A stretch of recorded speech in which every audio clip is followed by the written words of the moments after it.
ادھر دیکھو اس کا چہرہ اپنے سامنے کیا جو شرمندہ سی تھی. میری جان تم یہ آئندہ نہیں دیکھو گی, صرف پڑھنا ہے یونیورسٹی میں, ورنہ رخصتی کا تو میں سوچ رہا ہوں. کیا خیال ہے پھر کر نہ لیں. اس کی گالوں پر پھیلے آنسو صاف کرتے ہوئے لمس کو لگا اور وہ ڈرا رہا ہے. جب آپ کرتے ہو, وہ غصے سے بولی. رخصتی کی بات پر شدید غصہ آیا, لیکن آپ بولتے ہی اسے اندازہ ہوا کیا وہ غلط بول چکی ہے, پر اب تو وہ بول چکی تھی. ہاں آج منہ کھولنے کی باری وجدان کی تھی, اس کی بے باکی پر. حالانکہ وہ نیک فریضہ ایک بار پھر انجام نہیں دے پایا اور پھر بھی وہ الزام لگا رہی تھی, اور ایسے کیسے وہ اس کو الزام دے سکتی ہے. وجدان ایک دم اس کے اوپر دھاڑا تھا کیونکہ آج اسے موقع مل چکا تھا, اور پھر اس کو دیکھا جواب شرمندگی سے ہونٹ چبا رہی تھی. وجدان کو اس حالت پر مزہ دیا. اور تو کیا خیال ہے پھر ہم بھی یہ سین پرفارم کریں. وجدان قریب گیا اور سٹپٹا گئی اس بات پر. سوری وہ میرا مطلب نہیں تھا, میں نے نہیں دیکھا. آنکھیں بند کر لی تھی. پھر آپ آگے نظر جھکائے ہی وہ فوری ہار مانتے اعتراف کر چکی تھی. وجدان ڈرا دیتا تھا. وہ کبھی سوچ سمجھ نہیں پائی تھی کہ اسے میں یہاں بیسٹ وشز لینے آیا تھا. ماحول کو ہلکا پھلکا کرتے وجدان نے بات بدلی. کیوں لمس, اب آپ حیا سے نظریں نہیں اٹھائی جا رہی. اچھا ادھر تو دیکھو نا. اب اس کا چہرہ جھکا ہوا تھا اور اس کی طرف دیکھ رہا تھا, جبکہ لمس چہرہ اوپر نہیں کر رہی تھی. وہ شرمندگی کو مارے نگاہیں جھکا کر بیٹھی ہوئی تھی. سامنے کیا سیاست میں قدم رکھ رہا ہے شوہر, گڈ وشز دو. وہ مسکراتے لبوں سے گرے آنکھوں میں جھانکتے بولی. آپ جائیں, آپ مجھے سنا ہے. وہ کنفیوز تھی. وہ کیا دیتی وشز, تمہاری سب حرکتیں مجھے حرف بحرف حفظ ہے, ایک ایک چیز کا بدلہ لینا ہے تم سے, یاد رکھنا. لمس وجدان شاہ, اسے غصہ آیا تھا. اس کے اگنور کرنے سے مطلب ہے اب اسے نیند آئی ہے. وجدان ایک نظر ڈالتے باہر نکلا. اوہ لمس پاگل ہو, کچھ بھی بول دیا, کیسے رہو گی اس کے ساتھ. وہ اس کے جاتے ہی بیڈ پر لیٹتے اس کی ساری مانی خیز باتیں سوچتے حیا سے سرخ پڑ رہی تھی. پر جو کچھ بھی تھا وہ تو اس نے بول دیا تھا, اور اب سامنے بھگتنے کے لیے تیار ہو جاؤ. وہ گرے شلوار قمیض کی بازو فولڈ کیے, دائیں ہاتھ کی مضبوطی کلائی پر مہنگے ڈائل والی واچ اور بلیک ویسٹ کوٹ پہنے وجی لگ رہا تھا. ماشاءاللہ میرا شہزادہ. وہ صدف نے نظر اتاری. وہ مسکرایا. اور میرا شیر, واقعی آج سپاہی سیاسی پارٹی میں بلوئنگ کرتا ہوا لگ رہا ہے. احمد شاہ نے اس کا جائزہ لیتے ہوئے تبصرہ کیا. Thank you did. اس کی تعریف پر مسکرایا. شاہ میرے بیٹے کو ایک بھی ہراش آئی تو آپ یاد رکھیے گا. پھر صدف نے واضح دھمکی دی تھی اور اس کا دل ابھی بھی مطمئن نہیں تھا. آپ کا حکم سر. آنکھوں پر. وہ مسکراتے ہوئے بولے. تو دو گارڈ کی گاڑیوں کے درمیان احمد شاہ بیٹھ کر نکل چکا تھا اور پیچھے پیچھے وجدان کی گاڑی تھی. وہ دونوں بیک سیٹ پر بیٹھے کالے شیشے گاڑی پر چڑھے تھے. اور وجدان, آج میں تمہیں انٹروڈیوس کرواؤں گا. اور سنو بیٹا, میری زندگی کا کیا پتا, میں چاہتا ہوں کہ اب تم اپنی ذمہ داریاں بخوبی نبھاؤ.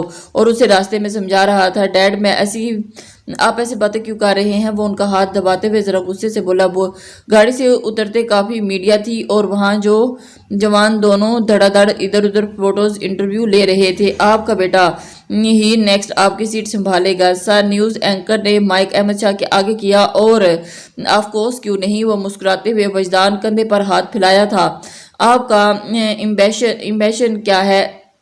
ابھی تک تو کچھ نہیں. وہ مسکرایا. اور فضول سے سوال, جس نے لائف کو کبھی بھی کوئی ایم سیٹ نہیں کیا تھا, اس کے دماغ میں کیا چلتا تھا کوئی نہیں جان سکتا تھا. آپ کی کوئی منزل نہیں ہے سٹرینج مسٹر وجدان شاہ. وہ تمسخر سے بولی. منزل پانے کے لیے راستہ بنانے پڑتے ہیں. وہ گھر تک خود بہت چل کر تو نہیں دیتے.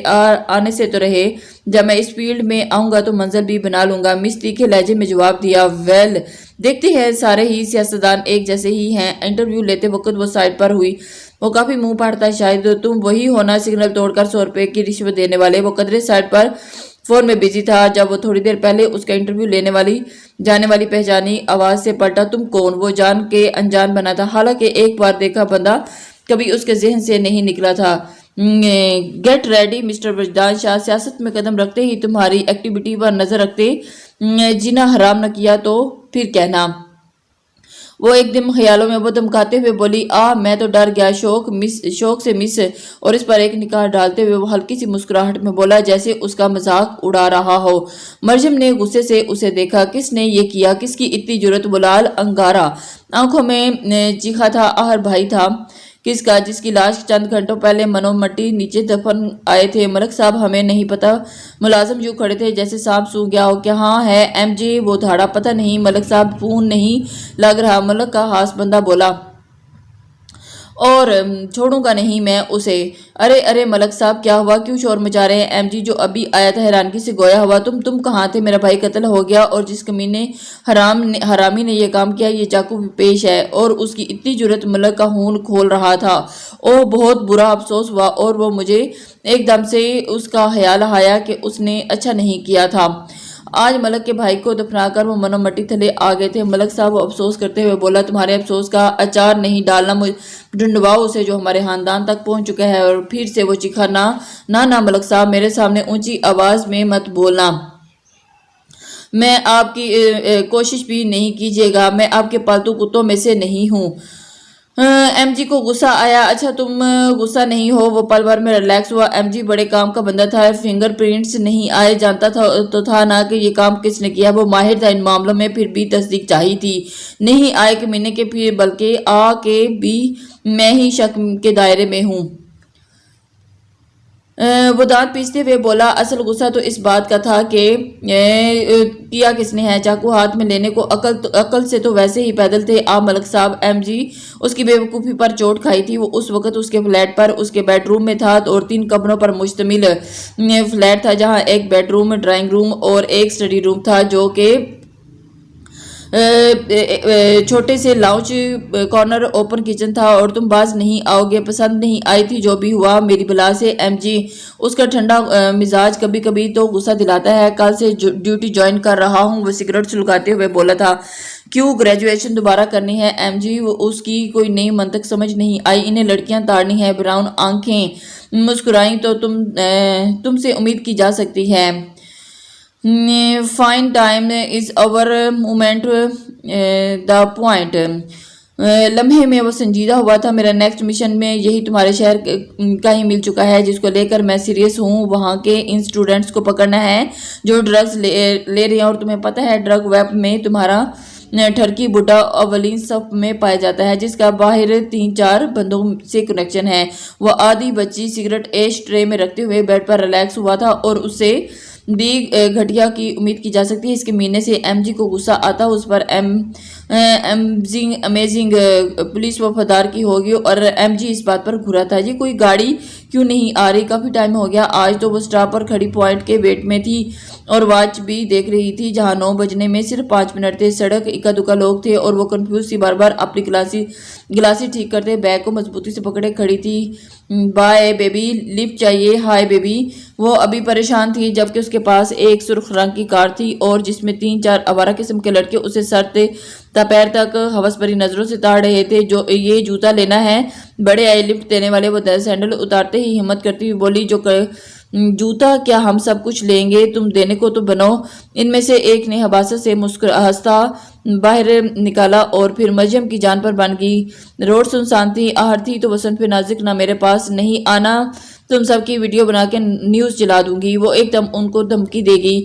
یہی دھمکی دینا مناسب لگا تھا۔ وہ ڈرتے پیچھے ہو رہی تھی، اور 2 جوتا دینا ہے تو تم نے، اور ویڈیو بھی تو بنائیں گے بیبی، پر ساتھ مل کر کیوں یارو؟ صحیح کہا میں نے۔ باقیوں نے اسے ہنستے ہوئے تائید کی چاہی تھی۔ اللہ آج بچا لے مجھے، آئندہ کبھی بھی لیٹ نہیں ہوں گی، دعا کرتے ہوئے وہ جھکی تھی، اور دوسرے ہی ہیل والا سینڈل جلدی سے نکالتے 1 سیکنڈ میں اس لڑکے کی طرف دونوں پھینکے۔ ایک منی رک تو، منہ پر ہاتھ رکھ کر وہ چیخا، اور جس سے منہ پر جوتے کا نشانہ لگا تھا، وہ جو مار کر بھاگی تھی سڑک پر ننگے پاؤں، وہ بھاگتی رہی اور ہو پر وجود میں سرایت کر رہا تھا۔ ابے رک جا، جلدی چلاؤ کہ منی ہاتھ سے نہ چلی جائے۔ وہ جوتا کھانے کے بعد چلا رہا تھا۔ چیختا گاڑی میں بیٹھا اور ڈرائیو کرتے ہوئے اپنے دوست سے کہا، وہ جو بھاگ ہی رہی تھی اور ساتھ پیچھے کے دیکھ رہی تھی، جن کی گاڑی بالکل قریب تھی، پاؤں چھل چکے تھے، جوڑے میں بندے بال بکھر چکے تھے۔ اے پاگل، کون ہے یہ؟ وہ کون ہارن بجا رہا ہے؟ وہ ڈرائیو کرتے جھنجھلایا، اور اس نے بے وقوف لڑکی کو بھاگتے اپنی گاڑی کے آگے دیکھ چکا تھا۔ وہ بہت مشکل سائیڈ کٹ لیا تھا، اور جیسے ہی سائیڈ مرر دیکھ کر اس نے بھاگنے کا معاملہ جیسے ہی سمجھ چکا تھا۔ اتنی جلدی کیا ہے بیبی؟ وہ جو بھاگ رہی تھی اور اس کے سر پر پہنچ چکے تھے۔ مریم ہوپ سے دیکھ رہی تھی، جو اس گاڑی کے سامنے لا چکے تھے، اور وہ پھر اب